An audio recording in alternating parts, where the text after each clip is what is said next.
वर्तमान में छात्र राजनीति पे आपके क्या विचार है? आम स्टूडेंट छात्र राजनीति नहीं कर सकते। तो सबसे ज्यादा सक्रिय विधायक कौन है? मैं भी सक्रिय हूँ, विधानसभा भयंकर मुद्दे उठाता। बीजेपी को एक अच्छी बात से निर्दलीय विधायक रविंद्र सिंह बाटी, वो कैसे है, आपको क्या लगता है उनके? मैं तो एक ऐसा नेता जिसे वर्तमान में विधानसभा में जिसकी सबसे ज्यादा कमी महसूस हो रही है।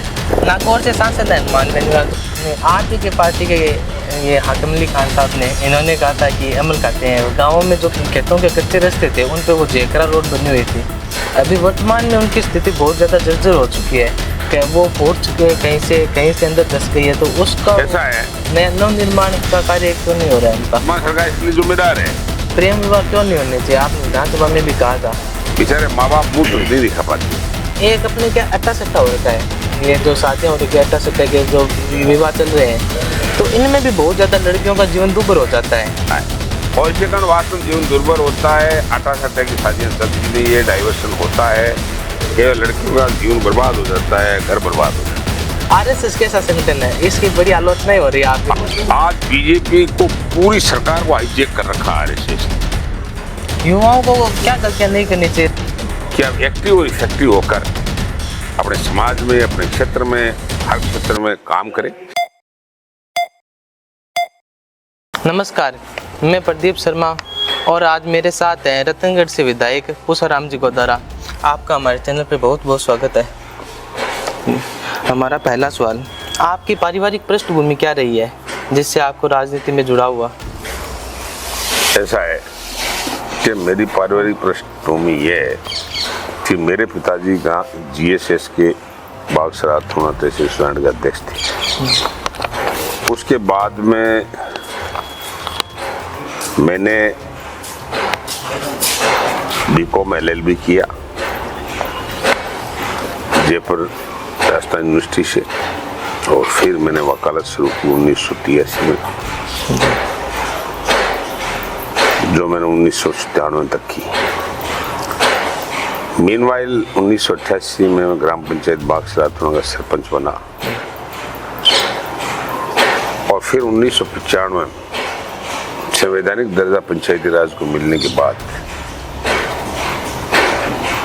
पंचायत समिति सुजान का प्रधान रहा 2.5 साल। उसके बाद में पंचायत समिति सुजान का प्रधान बना। तो आपने छात्र राजनीति में आपने बीकॉम LLB की, तो छात्र राजनीति में क्यों नहीं आदमी? मैंने सुजला कॉलेज में मास टीव का चुनाव लड़ा, चुनाव जीता। यूनिवर्सिटी में कोई चुनाव नहीं लड़ा, लो किया। यूनिवर्सिटी में सक्रिय थे आप राजनीति में? बिल्कुल राजनीति में सक्रिय थे। किस पार्टी में? NSA में शुरू से इसमें जी। वर्तमान में छात्र राजनीति पे आपके क्या विचार है? जैसे हम देखते हैं कि बहुत युवा नेता आते हैं, बहुत सारे पैसे इन्वेस्टमेंट कर रहे हैं, बड़ी बड़ी गाड़ी, ऐसा है, लंबा काफिला आ रहा है। छात्र राजनीति में जो लोग इंटरेस्टेड होते हैं, जिनका परिवार थोड़ा सबल होता है, उनके लड़के राजनीति मानेंगे, इसलिए छात्र पॉलिटिक्स में रुचि रखते हैं, और वो पहली सीढ़ी है जो राजनीति में आने का एक रास्ता है। इसलिए छात्र राजनीति में कोई बुरी बात नहीं है, राजनीति शुरू करना कोई बुरी बात नहीं। बुरी बात नहीं, जो खर्चा हो रहा है वो बहुत ज्यादा बढ़ गया। ऐसा है कि खर्चा बहुत ज्यादा बढ़ गया, तो खर्चा देने वाले भी बढ़ गए भैया। परिवार आजकल संपन्न है, वो राजनीति करते हैं, छात्र राजनीति। बाकी कौन करता? आम आदमी, आम स्टूडेंट छात्र राजनीति नहीं कर सकता, क्योंकि पैसा बहुत लगता है। हाँ, वो तो कोई उसके पैनल में आ जाए अध्यक्ष के, महासचिव के, तो अलग चीज, वरना तब वो राजनीति में आगे बढ़ सकता है। गरीब आदमी बढ़ना कठिन है, बढ़ने के लिए बढ़ते हैं, गरीब भी बढ़ते हैं, ऐसी कोई बात नहीं। संसाधन नहीं हो पाते उनके पास पूरे। आपने भी वैसे खूब संघर्ष किया है, कई बार हार भी मिली, जीत भी मिली। जब हार जाते हैं कुछ ऐसा होता है कि पीछे चलते हैं या छोड़ देते हैं, कुछ ऐसा मन में आता है? ऐसा है कि मैं 2000 तक प्रधान रहा था। सुनो, 2000 से 2005 तक मेरी धर्मपत्नी नंदी गोदारा सुधारणी पंचायत समिति प्रधान रही। फिर मैं 5 से 10 तक पंचायत समिति का प्रधान रहा। फिर नानी देवी गोदारा जो मेरी धर्मपत्नी वो 10 से 15 तक प्रधान रही।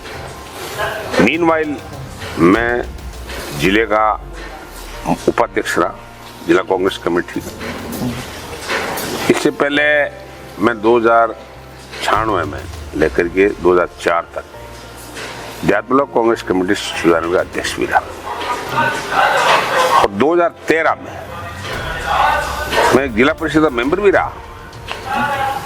जब मैंने मेरी धर्मपत्नी प्रधान थी, मैं जिला परिषद का मेंबर था।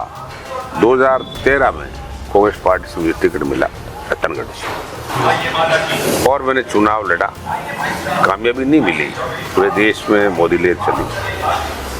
फिर मैं लगातार यहाँ काम किया, रतनगढ़ की जनता के बीच रहकर संघर्ष किया, पार्टी के लिए बहुत कुछ किया। कुछ राजनीतिक के स्थानीय ताकतों ने, जिले की ताकतों ने मिलकर के प्रदेश लेवल पर मेरा टिकट कट गया।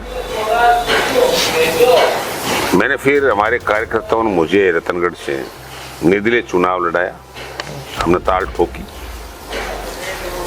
62,000 वोट ली और लोकसभा का चुनाव हुआ 19 में। तो हमारे पूर्व मुख्यमंत्री अशोक जी गहलोत ने डोटासरा जी मुझे कांग्रेस में पूरे शामिल कर लिया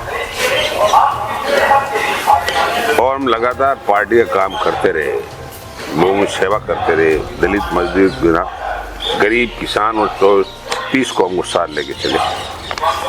तो 2023 में पार्टी ने मुझे टिकट दिया, मैंने चुनाव लड़ा। 30,000 वोट से मैं चुनाव जीत करके राजस्थान की विधानसभा में आप विधायक बन के पहुंचा रतनगढ़ से। आप अपनी जीत का, संघर्ष का किसी एक व्यक्ति को श्रेय देना चाहिए तो किसे देना चाहेंगे कि इनकी वजह से आप जीवन में कभी? राजनीति में कुछ एक व्यक्ति श्रेय नहीं होता है। राजनीति में जनता का आशीर्वाद होता है, पार्टी हाईकमान का भी आशीर्वाद होता है। सबसे बड़ा आशीर्वाद होता है परिवार का। माँ है, बाप है, धर्मपत्नी है, परिवार है, भाई है, लड़के, बच्चे हैं, उनका सपोर्ट मिलना बहुत जरूरी है। आर्थिक संसाधन परिवार जुटाता है, भाई है, बेटे हैं, माँ है, बाप है, धर्मपत्नी होती है, सभी इन सब का संसाधन तो वही जुटाते हैं, सेवा का मौका देते हैं, घर की जिम्मेदारियां उठाते हैं, तब हम फ्री होते हैं, तब राजनीति करते हैं। इस परिवार का बहुत बड़ा सहयोग होता है। उसके बाद पार्टी आला कमान का होता है, राजनीतिक गुरु भी हमारे होते हैं। मास्टर भवनलाल मेघवाल दलित नेता थे, सुधारण से वो मंत्री भी रहे। मेरी उनकी बहुत अच्छी दोस्ती थी, 25 साल तक चली। बीच में तो और 5 साल खबर खेला भी चला। उसके क्या कारण? उसके बाद कारण राजनीति में होते रहते हैं। हम प्रधान थे, वो MLA थे। ये पॉलिटिक्स में ये चलता रहता है, उतार चढ़ाव आते रहते हैं। उसमें दोस्ती स्थायी नहीं होती राजनीति। आप विधानसभा में अभी 200 विधायक है, तो सबसे ज्यादा सक्रिय विधायक कौन है? एक जो बहुत ज्यादा सक्रिय होते हैं कुछ विधायक, जैसे मान लीजिए पिछली बार थे राजेंद्र राठौड़ साहब, डोटासरा जो भी आए, तो उसी प्रकार अभी कौन है जो सबसे ज्यादा सक्रिय है? सक्रिय हमारे विधानसभा में अभी हमारे PCC के अध्यक्ष डोटासरा जी सबसे सक्रिय है और बाकी विधायक है मेरे साथी, वो भी सक्रिय है। युवा कई विधायक है, वो भी सक्रिय है। इसलिए मैं किसी एक को सक्रियता का श्रेय नहीं देंगे, श्रेय नहीं दे सकता। मैं भी सक्रिय हूँ, विधानसभा बैंक मुद्दे उठाता हूँ। ये सब अपने अपने क्षेत्र की बातें करनी चाहिए, हमारी जिम्मेदारी है। सक्रियता का फैसला हम नहीं करते, विधानसभा करती है। मैंने अभिनेश जी का कुछ महीने पहले इंटरव्यू किया था, तो वो बता रहे थे कि आप वर्तमान विधायक जी की और मेरी जो है तुलना कीजिए विधानसभा में ज़्यादा कौन बोला है, तो वो बता रहे थे कि मैंने आवाज़ ज़्यादा उठाई है विधानसभा में। हमने तो कभी सुनी नहीं, विधानसभा में उठाई है तो भी घेरे में उठाई होगी। और कुछ यहाँ 5 साल में एज विधायक कोई अचीवमेंट नहीं देखा उनके। एमएलए कोटे का पता नहीं चला 5 साल में, वो घेरे में कोई उठा रहे थे, पता नहीं विधानसभा में, मेरे को मालूम नहीं। वह कौन है, कोई तो बोलता ही है, कभी तो बोलना ही पड़ता है विधायक कोई भी, इसमें क्या है, वो तो वो जाने। कते सक्रिय रही कते नहीं रही, जनता असेसमेंट कर चुकी, वो आगे कर ले, कहाँ दिक्कत है। कोई युवा राजनीति में आना चाहता है तो वो किस प्रकार, जो छात्र राजनीति में नहीं है, मान लीजिए अपने को ग्रामीण परिवेश से है, तो वो पहली सीढ़ी के आने का रास्ता बहुत है। ग्राम पंचायत का सरपंच बन सकता है, पंचायत समिति सदस्य बन सकता है, जिला पंचायत सदस्य बन सकता है, उसके बाद प्रधान बन सकता है, एमएलए बन सकता है, इसमें कहाँ दिक्कत है। एमपी तक जाते हैं, सरपंच सीधे एमपी बनते हैं। नरेंद्र जी बुढ़ानी सरपंच सीधे एमपी बन गए थे। एक कौन सी बात है, ग्रामीण प्रतिभाएं तो बहुत उजागर होती है। हम भी तो ग्रामीण क्षेत्र से उठ के आए हैं भाई, किसान के बेटे, हमारे पास क्या था ऐसा। आप भी सरपंच थे ना? सरपंच रहा हूँ, जिला पंचायत मेंबर रहा हूँ, प्रधान रहा हूँ, मैं एमएलए हूँ। एमपी का भी सोच रखा है क्या? ये सब बहुत से गर्त में सब चीजें। आपकी पार्टी की कोई एक अच्छी बात, सबसे अच्छी बात? हमारी पार्टी सारी युवा जिससे आकर्षित हो, युवा को लगे कि इस पार्टी, हमारी पार्टी सारी आकर्षित है। कोई एक तो होती है जो विशेष। अरे हमारी पार्टी ने, हम जब सत्ता में थे, कांग्रेस पार्टी ने आधुनिक भारत का निर्माण किया है जी। जब देश में सुई नहीं बनती थी, उसमें देश आजाद हुआ, तो कांग्रेस पार्टी ने बहुत बड़े एक्सपेरिमेंट किए, जहाज और रेल तैयार की। इसके अलावा हमारा राज आया, हमारे देश की पूर्व प्रधानमंत्री इंदिरा जी ने आज हमारे प्रीवियस पेपर खत्म किए जी। हरित क्रांति लाई देश में, अनाज नहीं है, वो ज्वार, लाल ज्वार खाते थे अमेरिका। हरित क्रांति हमारी कांग्रेस पार्टी ने लाई। इमरजेंसी का कलंक भी लगा हुआ है उनपे। ये लंबे समय राजनीति करता है तो जो कई बार उसके फैसले गलत भी हो सकते हैं। एक आधा जो 20 फैसले करेगा उसमें से एक गलत भी हो सकता है। लेकिन कोई इमरजेंसी समय की तात्कालीन परिस्थितियां थी, नहीं हो जाती है, घनी देशों में होती है, ऐसी कोई बात नहीं है। बीजेपी को कोई एक अच्छी बात? बीजेपी मन को ये अच्छी बात है, सबका साथ रह गया, सबका विकास है, आई साथ है। विकास कहाँ हो रहा है, कैसे हो रहा है? किसान दुखी है, दलित दुखी है, पता नहीं कहाँ। क्या शिव से निर्दलीय विधायक रविंद्र सिंह भाटी, वो कैसे हैं, आपको क्या लगता है उनके? मैं तो व्यक्तिगत मेरे साथ विधायक है, वो अच्छे आदमी, बुरी बात क्या है। नहीं, कार्य एक्टिव है, इफेक्टिव है, कार्य क्षमता तो हमारे से 400-500 किलोमीटर दूर है, इसलिए हम ये असेसमेंट वहाँ करेंगे। विधानसभा बोलता है, अपने क्षेत्र की बात रखता है, अच्छा आदमी। एक ऐसा नेता जिसे वर्तमान में विधानसभा में जिसकी सबसे ज्यादा कमी महसूस हो रही है, कोई नहीं है?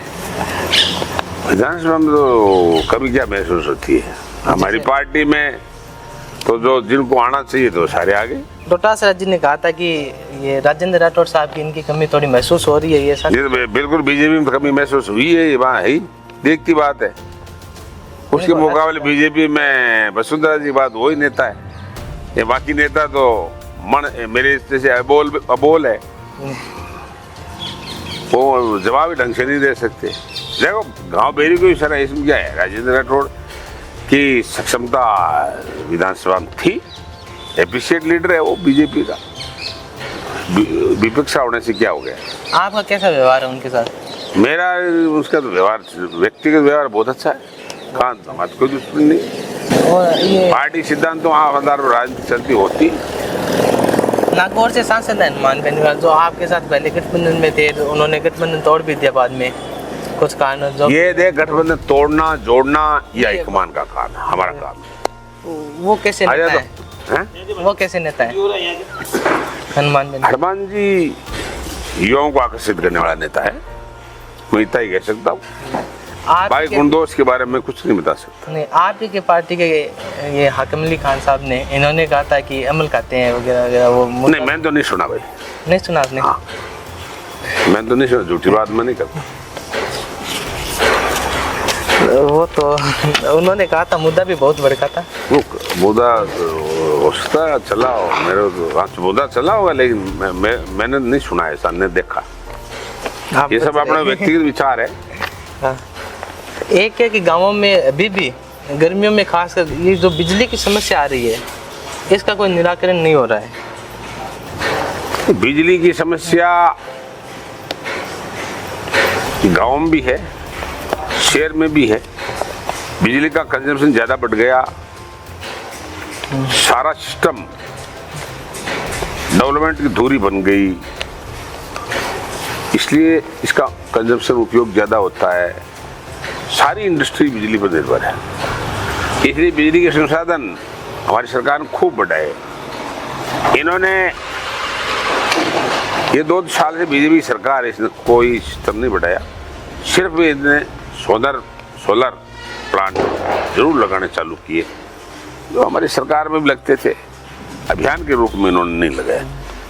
लेकिन ये आखिर इसके लिए सोलर प्लांट है, नए प्रोजेक्ट लागू करने हैं, नए प्रोडक्शन, नई इकाइयां चालू करनी है, ये सब सरकार करेगी तब जाके। नहीं तो एग्रीकल्चर इस पर निर्भर है, इंडस्ट्री इस पर निर्भर है, आम उपभोक्ता इस पर निर्भर है, इसकी आपूर्ति, अरे भाई रसोई इस पर निर्भर है। हाँ, तो इसकी आपूर्ति नहीं हो रही है अभी। आपूर्ति जिसका ज्यादा कंजम्पशन होता है, आपूर्ति का प्रयास हो रहा है, खैर आपूर्ति हो भी रही है। कुछ क्या है कि ज्यादा जिस चीज का उपयोग होता है उसमें कमी समी चलती रहती है, लेकिन फिर भी हम एक राजनीतिक व्यक्ति होने के नाते इसमें हम सुधार करने का पूरा भरसक प्रयास कर रहे हैं। जब भी हमारी सरकारें हैं, हमने पूरा प्रयास किया है। अब भी हम लगातार विधानसभा में इस बात को उठाते हैं कि बिजली, पानी और सड़क और स्वास्थ्य सेवाएं जो सरकार चुस्त नहीं रख सकती, उस पर है, और उसके लिए हम सब लोगों को मिलकर काम करना पड़ेगा। जो 10-15 साल पहले गांवों में जो खेतों के कच्चे रास्ते थे, उन पे वो जेकरा रोड बनी हुई थी, अभी वर्तमान में उनकी स्थिति बहुत ज़्यादा जर्जर हो चुकी है कि वो फूट चुके, कहीं से अंदर धस गई है। तो उसका ऐसा है, नव निर्माण का कार्य क्यों नहीं हो रहा है उनका? ऐसा है, जब मैं प्रधान था 2008 में नरेगा लागू हुई, हमारे पूर्व प्रधानमंत्री मनमोहन सिंह जी की सरकार में लागू हुई थी। गांव में सबसे बड़ी स्कीम है गरीबों को रोजगार देने की। उसके तहत घरेलू सड़कें बहुत बनी, मैं प्रधान था उस टाइम में। कोई गांव ऐसा नहीं छोड़ा जहां सड़क नहीं बनाई। आज और उसके बाद भी पूरे राजस्थान में गांव डाड़ियों से सड़कों को जोड़ा गया, घरेलू सड़क से जोड़ा गया जी। आज इसलिए खराब है, सुन लो मेरी बात। आज राजस्थान में भारतीय जनता पार्टी की सरकार है, देश में बीजेपी की सरकार है, आदरणीय मोदी जी के नेतृत्व में। नरेगा को फेल कर रहे हैं, 3 साल तो भुगतान नहीं करते हैं ग्राम पंचायतों को। कौन बनाएगा सड़कें? आज सड़कों, घरेलू सड़कों पर रोक लगा दी कि अभी नरेगा हम सड़कें नहीं बना सकते, घरेलू लाभ रिन्यूअल नहीं कर सकते। सड़कें है बनेगी, वर्तमान सरकार इसके लिए जिम्मेदार है। हमने, हमारी सरकार बहुत रिन्यूअल की सड़कें, बहुत सड़कें बनाई, 18 से 23 तक बहुत काम किया। ये थोड़ा ही है, इसलिए वर्तमान सरकार जिम्मेदारी है। हमने कई बार प्रश्न उठाया है कि नरेगा को बैन नहीं किया जाए। नरेगा में ऐसे महत्वपूर्ण काम हैं जिनकी रिपेयर होनी है, जिनका रिन्यूअल होना है, जो नए सिरे से गाँव को ढाणी को जोड़ना है। घरेलू सड़क महत्वपूर्ण चीज है गाँव के लिए, देखो, और शहरी क्षेत्र के लिए भी जरूरी है, पहाड़ी इलाके के लिए। तो इसको बंद नहीं किया जाए। हालांकि बता रहे ऐसा रोक है, हट जाएगी, लेकिन सरकार पेमेंट नहीं करती। लेबर जो पहले उस टाइम में जो हजारों लगती थी वो सैकड़ों में आ गई। इस कारण से सड़कें हालत बहुत खराब है। अब उनमें क्या हो रखा कि दुर्घटना होने की, बारिश के कारण ये सब दुर्घटना होती है। बारिश के कारण खाले पड़ गए, रेन कट पड़ गए। सरकार को तत्काल मैंने विधानसभा तक प्रश्न उठाया, यहाँ बात रखी, जिला लेवल की मीटिंग में बात रखता हूँ, रेनकट भरे जाएं, घरेलू सड़कों को दुरुस्त किया जाए, पंचायत को अधिकार दिया जाए। सरकार सुन ही नहीं रही, क्या करें। फिर भी हम प्रयास करेंगे कि भी ग्रामीण क्षेत्र की जो भी सड़कें टूट गई उनको पंचायत को बजट दिया जाए और उनकी रेंट कट खत्म किया जाए, जो एकदम डैमेज होगी उनको रिन्यू किया जाए। और जो ये डामर सड़कें हैं उनकी भी ऐसी हालत है, ऊपर केवल क्या एक स्लेब बची हुई है पतली सी, उनके नीचे से बिल्कुल बह चुका है। उन पे गाड़ी मोटर जो भी आएगी तो दुर्घटना उनके अंदर भी ऐसा हो सकता है कि ऐसी बात नहीं है। नहीं ठीक है, कुछ सड़कें जरूर है ऐसी, पीच रोड है जो नहीं, मेना सिर से भींसरी आते हैं। अरे मेरे को ध्यान है भैया, मेना सर से भींसरी मेरी रोड देखी हुई है, ये बहुत पुरानी रोड है। बहुत ज्यादा क्षतिग्रस्त, और ये 10 साल से नहीं बनी है वापिस। इसका आवागमन कम होने का किसी ध्यान नहीं दिया। मेरे को ध्यान है, हम चाहते हैं इसको रिन्यूअल किया जाए। डैमेज हुई है, रेनकट भरे नहीं गए, थोड़ी जगह टूटी हुई है, दुर्घटनाएं की संभावना बनी रहती है, ये बात हम प्रश्न उठाते रहते हैं, लेकिन प्रशासन इसमें चुस्त दुस्त नहीं है। तो क्या है, कोई आशा है इनमें बनने की? कोई नहीं, आपको नहीं आशा? बनेंगे, रेनकट भी भरे जाएंगे, सड़कों का रिन्यूअलीकरण भी होगा। प्रयास सरकार लेवल पर हम कर रहे हैं। आपने एक मुद्दा जो विधानसभा में भी उठाया था, प्रेम विवाह का, तो प्रेम विवाह क्यों नहीं होने चाहिए? आपने विधानसभा में भी कहा था। ऐसा है, जो लड़के लड़कियां मैंने ये मुद्दा उठाया था, भाग कर शादी करते हैं कि भाई लड़की को बुला फुसला करके लड़के लेके चले जाते हैं, फिर जाए उसके साथ शादी कर लेते हैं। माँ बाप को सहमति नहीं। जब पुलिस में एफआईआर दर्ज होती है, लोग हमारे पास आते हैं, हम पुलिस को दबाव देते हैं, उनको ले भी आते हैं, लड़के कहने लग जाते हैं माँ बाप और भाई को, ससुराल वालों तक, हम आपको जानते ही नहीं। वो तो हद पार हो गई। ये मैंने विधानसभा में रखा, मैंने यहाँ तक कहा इसे बैन करो, संशोधन करो कानून में। व्यक्ति की स्वतंत्रता हनन नहीं होती है इसको बैन करने से। जी। इनको विवाह की स्वीकृति नहीं दी जाए, मान्यता नहीं दी जाए। लिव इन रिलेशन तो 3 बच्चों को छोड़ करके औरतें चली जाती है। हाँ, वो तो बहुत खराब सिस्टम हो रखा है लिव इन वाला। तो उस समाज में उसके पति को, उसके परिवार को लोग बोले नहीं देते। ये प्रेम विवाह खिलाफ होना ही चाहिए। ये गोड़ा प्रेम विवाह, जो प्रेम विवाह हुए हैं 90% मैंने डाइवर्स होते देखे। इसलिए प्रयास करना चाहिए इसको बैन करें। बैन नहीं हो, कानून संशोधन किया जाए, माँ बाप की सहमति बगैर इस प्रकार की शादियां नहीं होनी चाहिए। किसी का अधिकार, इसमें कुछ संशोधन हो सकता है। ये लोक कमिश्नर के पास प्रस्ताव गया हुआ है। हमारी राजस्थान विधानसभा में ये बहुत मंथन चिंतन चल रहा है।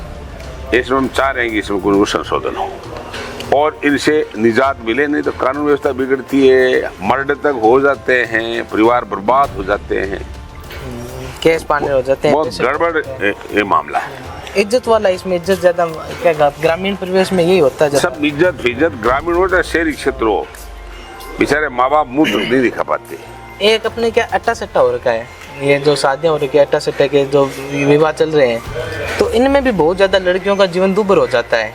उनको भी बहुत कष्ट होता है शादी बाद में, लड़के के बदले वो लड़की के बदले। ऐसा है, अट्टा सट्टा परंपरा से चला आ रहा है जी। आजकल समाज में मजबूरियां हैं, लोग विश्वास हट गया, लोगों का विश्वास हट गया कि मेरी लड़की किसी ऊपर शादी कर दूंगा तो मेरी लड़की की सुगाई नहीं होगी। आजकल लोगों का टेंशन सिस्टम बन गया कि लड़का नौकरी लगा होना चाहिए या कोई बहुत बड़ा बिजनेसमैन होना चाहिए। सारे हो नहीं सकते। किसान का बेटा किसानी करेगा, नौकरी करेगा, इंडस्ट्री व्यापार करेगा, व्यापार चलेगा। ये लड़कियां कम नहीं है, लड़के ज्यादा नहीं है, बराबर है। लेकिन हमारे परिवारों का सोच बदल गया, उसके कारण से ये आटा सट्टा चला है और इसके कारण वास्तव जीवन दुर्भर होता है। आटा सट्टा की शादियां चलती नहीं है, डाइवर्सन होता है, केवल लड़कियों का जीवन बर्बाद हो जाता है, घर बर्बाद हो जाते हैं। तो ये भी कोई अच्छी बात नहीं है। लेकिन हम क्या करें, परिवारों में टूट आ रही है, लोगों का सोच नहीं बदल रहा है। इसके लिए अपना प्रचार प्रसार समाज को करना चाहिए। ये एक कौम नहीं, 36 कौम की स्थिति है। ये सब में ऐसा पहले 1-2 कौम में थी, हमारे जाटों में थी, फिर राजपूतों में आई, जाटों में सबसे ज्यादा आजकल मूल ओबीसी होने लग गई, फिर देहात गाँव सभी में हो गई। शहर और गाँव सबसे ज्यादा क्या हमारी कास्ट ब्राह्मण राजपूत जाट, इनमें सबसे ज्यादा सब में हो गई। पहले नहीं थी, पहले नहीं थी। सब में हो गई ये तो सब। इसमें कुछ संशोधन होना चाहिए विधानसभा में। देखो विधानसभा मैटर नहीं है ये जागरूकता का मैटर है। जब तक जागरूक नहीं होंगे लोग, क्योंकि बच्चे बच्चियां बराबर है, ये कवारे क्यों घूम रहे हैं या ऐटा सटकने की कहाँ जरूरत पड़ गई, तो विश्वास करना पड़ेगा कि मेरी लड़की शादी लायक होगी, अच्छा परिवार है तो उसको कर देनी चाहिए। लेकिन उसको खतरा है कि मेरा छोटा बच्चा है लेकिन इसकी सगाई नहीं हो तो मैं क्या करूंगा। ये जब तक टेंशन ये जब तक इनका नहीं बदलेगा भेजा, विश्वास नहीं जमेगा, जागरूकता नहीं है इधर, तो ये चलेगा। जैसे जागरूकता आ जाएगी अपना आप हो जाएगा। एक अट्टे सट्टे कारण क्या, लड़की तो 21-22 साल की, लड़का हो जाता है 35 साल का, 38 साल का, 32 साल का, ऐसे वो क्या अनमेल विवाह भी बहुत ज्यादा हो रहे हैं। अनमेल विवाह होते हैं, ये गलत है। तो और अनमेल विवाह पर ये सामाजिक सिस्टम, इस पर रोक नहीं लगाई जा सकती, बस का रोक नहीं है अपने, क्योंकि ये सहमति के आधार पर होते हैं। माँ बाप की भाई बहन सहमति होती है, उसमें अपन क्या कर सकते हैं।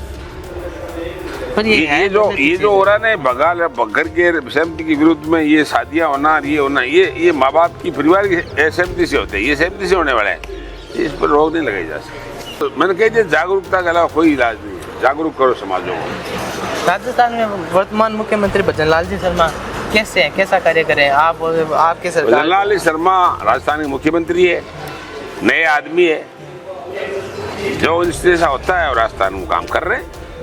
हम तो कहते हैं अच्छा काम हो रहा है, काम तो अच्छा नहीं हो रहा है, लेकिन फिर भी हम तो कहते हैं भजनलाल जी मुख्यमंत्री राजस्थान में 5 साल ये काम करेंगे। हमारा तो इनके कोई ऐसी बात नहीं है, लेकिन सिस्टम सुधार नहीं पा रहे। बाकी देखो राजस्थान में मुख्यमंत्री, सभी मुख्यमंत्री सम्मानित है। राजस्थान का सबसे अच्छा मुख्यमंत्री कौन रहा है अभी तक? ये आकलन करने वाला मैं कौन होता हूँ? नहीं, अभी तक आपको आप बता ही सकते कार्य के आधार पर भाई मुझे तो देखो, मैं इसके मामले में देखो सुखाड़िया अच्छा मुख्यमंत्री था, बेरूसी शेखावत अच्छा है मुख्यमंत्री था, अशोक गहलोत बहुत अच्छा मुख्यमंत्री, सबसे टॉप मुख्यमंत्री अशोक गहलोत। वसुंधरा राजे और वसुंधरा राजे जी चाहे भले ही विपक्षी हो, अच्छी सीएम थी। मैं कुछ नेताओं के नाम ले रहा हूँ, आपको क्या उनके बारे में 1-2 लाइन में थोड़ा बहुत आपको लगता है कैसे नेता है, क्या कार्य है, उनके बारे में थोड़ा सा बताना है। जैसे गोविंद सिंह डोटासरा।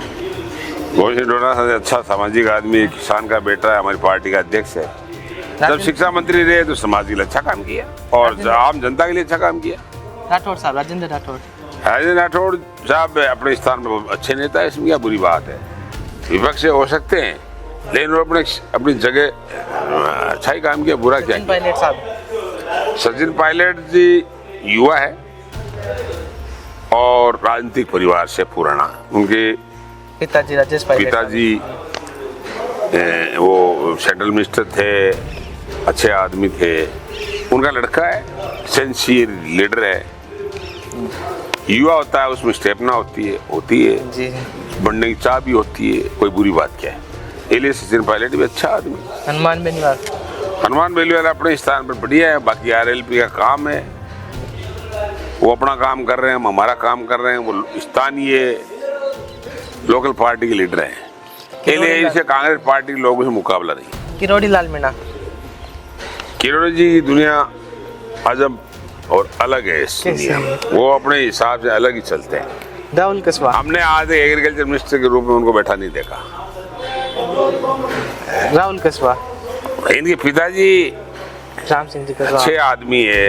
राहुल कस्वा सिंसियर है, युवा है और जनता के बीच से काम कर रहा है। लाडनू से विधायक युवा नेता अपने मुकेश भाकर अच्छा लड़का है, मेरा साथी विधायक है और मेरा रिलेटिव भी है। रविंद्र सिंह भाटी, रविंद्र सिंह जी नए आए हैं, मैं पहले जानता नहीं था, एमएलए बनने के बाद जानने लगा। सिंसियर है, सबको छात्र राजनीति, मुझे इनके बारे में जानकारी नहीं है। एज ए विधायक हमारा साथी के रूप में काम कर रहे हैं, उनके लिए वो अच्छा लगता है। आरएसएस कैसा संगठन है, इसकी बड़ी आलोचना हो रही है आपकी। आरएसएस बड़ा कट्टर संगठन है और ये देश के लिए अच्छा नहीं है। आज बीजेपी को पूरी सरकार को हाईजैक कर रखा आरएसएस।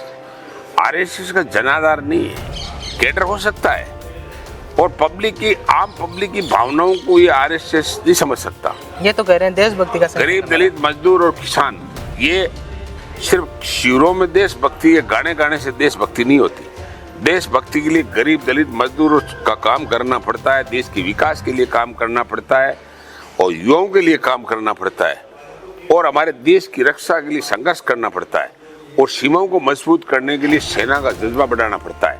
बातों से बढ़ाने से काम नहीं चलता, इसलिए मैं इसको ज्यादा अच्छा नहीं मानता। आज देश की सरकार इसलिए ज्यादा, मोदी जी की सरकार इसलिए ज्यादा बदनाम हो रही है, यहाँ की RSS कैडर है, ये भजनलाल जी की स्थिति हो रही है। RSS अच्छा संगठन नहीं है आपके हिसाब से? मेरे देशभक्ति मैं नहीं कह सकता, देशभक्ति कुछ नहीं, ये बेटर सेवा दल है। आखिरी सवाल है, युवाओं को क्या गलतियां नहीं करनी चाहिए जो देखो, युवाओं को शिक्षा के समय शिक्षा लेनी चाहिए, काम के समय काम करना चाहिए, अपने भविष्य को तय करने के लिए परिवार से, दोस्तों से गाइड लेना चाहिए और फिर जिस क्षेत्र में रुचि उसमें आगे बढ़ना चाहिए। नशा मुक्ति से दूर रहना चाहिए, गलत काम करना नहीं चाहिए और सभी एक्टिविटी में भाग लेना चाहिए। और इसलिए युवा इस देश का भविष्य है। मैं युवाओं को यही कहना चाहता हूँ कि आप एक्टिव और इफेक्टिव होकर अपने समाज में, अपने क्षेत्र में, हर क्षेत्र में काम करें, वो आगे बढ़े, क्योंकि आज का भविष्य जो युवा है कल इसका मालिक होगा। इसलिए मेरा इनको बहुत शुभकामनाएं कि वो भ्रांतियों से दूर रहे, नशा मुक्ति से दूर रहे, गलत कामों से दूर रहे, से आगे बढ़े। मेरी उनको शुभकामनाएं। जी, आपने में समय दिया इसलिए आपका बहुत धन्यवाद। जय हिंद, जय भारत, जय राजस्थान। Thank you.